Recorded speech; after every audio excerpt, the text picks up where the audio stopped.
Hello everyone, welcome back to my channel. So candidate में हम रत का लेटेस्ट प्रोमो भी कर लेते हैं। लास्ट एपिसोड्स में हमने देखा जैन जा रहा होता है दोबारा वापस, लेकिन जो ईमान वक्त पे नहीं पहुंची, उसको सेव करने से मूड खराब हो जाता है। समझ जो अपने भाई को समझा रही होती है कि आप यहाँ से चले जाएं, ये आप क्यों मेले कुर्बानी का बकरा बन रहे हैं, ये आपके साथ सिंसियर नहीं है। वहाँ पे उसका बड़ा भाई इसकी बात सुन लेता है और सालार पे हाथ चलाता है।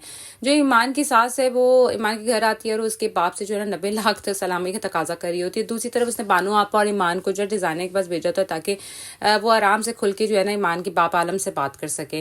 अब होता ये है कि ये तो बम फुटता है जो है आलम साहब के ऊपर। उसकी बेटी समझाती भी है कि मतलब ये कैसे लालची लोग हैं, आगे हम लालची लोगों पे पड़े हुए, एक और को हम जो है ना अपने फैमिली में शामिल कर लें।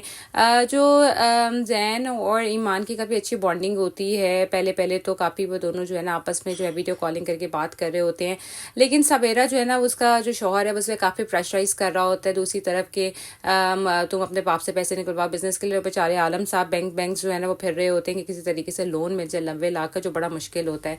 अब जो सालार है उसका जो मामू है लाइक वो आ रहा होता है और उसके माँ बाप को जो है ना मुसीबत पड़ी होती है। वो उसको जो है नए कपड़े चेंज करा रहे होते हैं, नाश्ता करने के लिए अपने साथ बिठाए होते हैं। जो कामरान भाई होता है उसको बहुत बुरा लग रहा होता है, बल्कि वो जो अपनी स्टेप मदर उसकी भी गाड़ी उसको दे देते हैं कि कहीं उसका मतलब मामू कुछ समझे ना।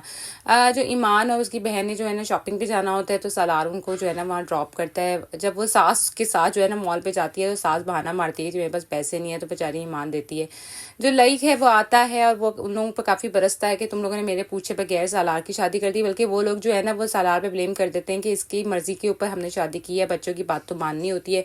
उसकी जो सुतेरी माँ है उसको बड़ा बकअप करती है कि तुमने मेरी लाज रखी लेकिन मुझे माँ मत कहो।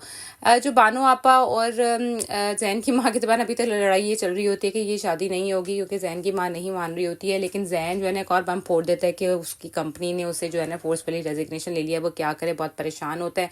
दूसरी तरफ जो है वो आलम साहब बहुत परेशान होते हैं अपने जो है ना वो दामाद की वजह से। उसके दामाद उनको ये मशवरा देता है कि आप जो है ना ये घर बेच दें और मुझे भी बिजनेस करने का मौका मिल जाएगा और ये मसला भी हल हो जाएगा। जो लाइक है वो अपने जो बहनोई है उससे जो है ना वो सारी डिटेल्स ले रहा होता है बिजनेस की।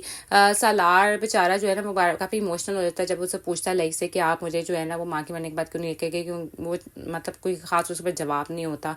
जो ईमान और अब जैन की जबान थोड़ी सी ना अब चपलिस आना शुरू हो गई है क्योंकि जो जैन है वो जॉबलेस हो गया है और वो काफ़ी इमोशनल भी हुआ हुआ है। लेकिन खैर वहाँ पे शादी की तैयारियां चल रही हैं।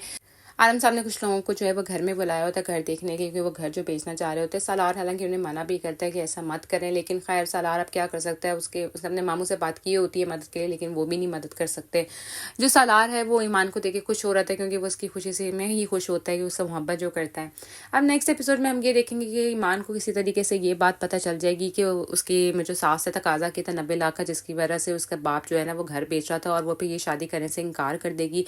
जैन को भी दूसरी तरफ सिचुएशन अभी नहीं पता, इसलिए जो है ना वो ईमान की जब वो बातें वो सुनेगा कि वो जब ईमान उसको चोर कहती है और उसके घर वालों का भी बुरा भला कहती है। खैर बानो आपा को तो मेरे ख्याल में सारी सिचुएशन पता होगी क्योंकि उसकी जो भावच है उसने काफ़ी अच्छी एक्टिंग की है। लेकिन बेचारे जो आलम साहब हैं वो बहुत ज़्यादा परेशान है ईमान के इस हरकत से, क्योंकि वो पहले भी काफ़ी शर्मिंदगी उठा चुके हैं और अब भी जो है ना उनको इतनी बड़ी शर्मिंदगी का सामना करना पड़ा है।